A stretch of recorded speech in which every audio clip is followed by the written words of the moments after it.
ある程度ワックスがけが終了しました。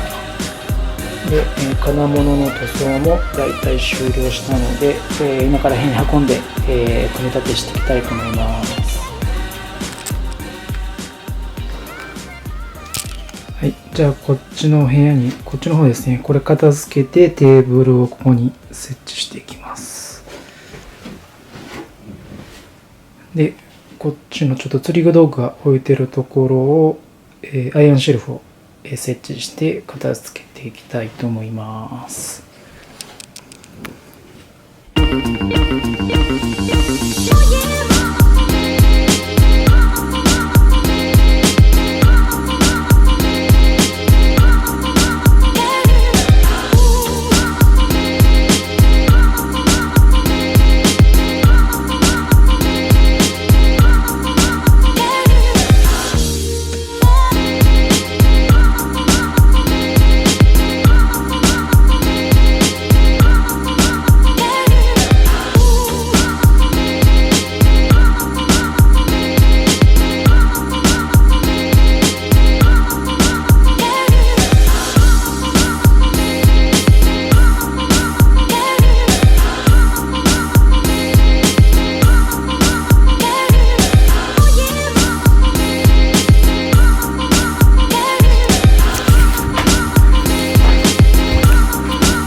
とりあえずディスクができた。